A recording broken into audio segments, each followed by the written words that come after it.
Today, I had 10 towers compete in a challenge where I blindly found out my true love. What am I doing? First round is random rankings, or the RR. In this round, 10 out of the 54 towers I currently own will be randomly chosen and ranked based on what I believe the tower is. So, I don't really know any of them, which is why it's called random rankings. With that said, on to the rankings. I have all 54 towers, and I have to rank them based on what I think is the tower. Basically, I'll rank 10 towers, and I'll just see which one is. I don't know which one is coming after the next, or I don't know what tower is the number, since I don't really pay attention to any of the numbers. Anyways, I'm just gonna roll the first one. The Scout. Oh, I already know it's the Scout. That's too easy. The Scout is already number 10. I don't really care about that guy. Wait, based on a date? Yeah, based on the whole story dialogue, I think he's a chill guy. I'd say he's a 5. Number 45. Okay, we're going very far. I don't really know which one that is. I'm assuming it's an event tower, I think. There's like a 10 plus towers of events. It has to be one of them. Well, I don't know which one it is. At least an 8. I'm not really a fan of the towers in the events. 46, just like 45, it doesn't go great. I'm just gonna put it number 8 as well. Okay, we're just going even further in the event towers. But I think there's a good tower in there. I think it's like Cryomancer, Firework Technician or something. Or Toxic Gunner. I think those towers are decent. But for a date specifically, I think Scout is significantly better than them.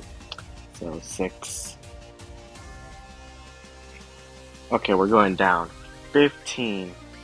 It must be an intermediate tower, I'm assuming. Intermediate.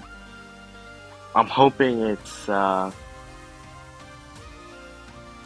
either Ace Pilot or Trapper, I think. Or if it's military base, yeah, best tower. Military base, best tower. But I don't think it's military base. I think it's way too far down. I think it's like 17, 16. Whatever. This tower must be Trapper, I think. Yeah, I'm not a fan of Trapper. So I'll just go into number 7 right there in the middle. I hope I didn't repeat a number. Okay, hopefully. Number 36, an advanced tower. Who is in the advanced tower? Or is it hardcore? I think it's a hardcore or advanced, like close by. So if it's an advanced, it could be the Minigunner Ranger right on number. We'll put it on number 2 because they're really good towers right there. Number 38. Okay, it's definitely a hardcore tower right below. So if it's on the first place, it's gonna be first. 41. Okay. Now I'm kind of regretting my decisions. 41 might be a good tower. I just don't know it. If it's gonna go in 4th place. There's at least 2 more spots. 11. If I can remember. There's 7 starter towers. I believe it is the Shotgunner. The Shotgunner, a really good tower, so it is going to go in 3rd place. I hope that's Shotgunner. I'm assuming. 37. It's one of the. I think it's one of the range. Yeah, unfortunately, it's in the last spot, which is number 10. Which is Hopefully I got some good towers, I just don't know, I don't remember. This is a blind date, of course. So, the bottom 3 towers are going bye-bye. Well, we'll find out. With our 10 lucky towers to be chosen, the bottom ranked were unfortunately eliminated. Rest in peace, Elf Camp, my goat. But what surprised me the most was the Slasher was my number 1 pick. Anyways, I can't choose my date, so I have to stick with the Slasher. Is what I would have said if there wasn't a second round. You really thought I would have been with the Slasher? Oh, hell no! Now that I have 7 of 10 towers left, I'll need to know how they can defend me against a giant brute. Not everything is about looks, it's about how well you're able to provide for your partner. Wish someone would love me like this. For this brute challenge, these towers will need to beat the brute. Simple job, but it can be hard for towers, as you'll see later. Starting us off is the Scout, who managed to clear a brute. Shotgunner had no issues killing the brute really quickly. Farm, however, could not be the same, as the farm couldn't charge his attack in time to kill the brute. Harvester had an easy time with the brute as well as Slasher. Even though Cryomancer has horrible DPS and couldn't freeze the boss, she was just barely able to defeat it. And Commando, like everyone else, easily cleared the boss. Well, 6 of 7 towers managed to pass, which was super easy for everyone except the farm, which is now an F tier tower. I needed to eliminate 2 more towers for the slowest performance, so in last place, to no one's surprise, the Cryomancer. And unfortunately the Scout too, but there needs to be elimination. We now have our final 4, being the Harvester and Slasher being first, Shotgunner third, and Commando fourth.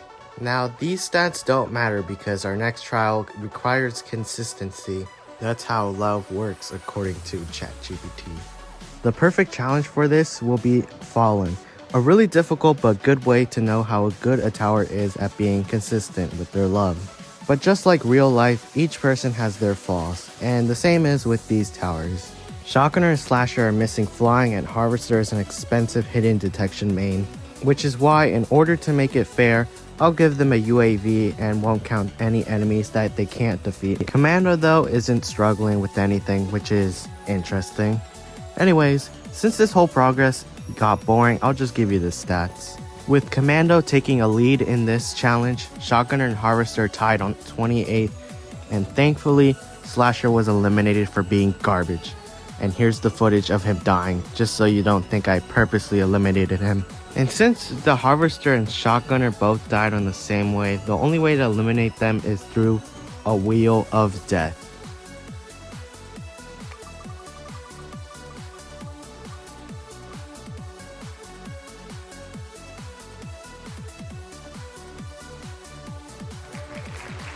Harvester is moving on to the final challenge against the Commando. Finally, our final 2 is going head to head against the Frost Spirit. Because both are good DPS towers, and this challenge will test their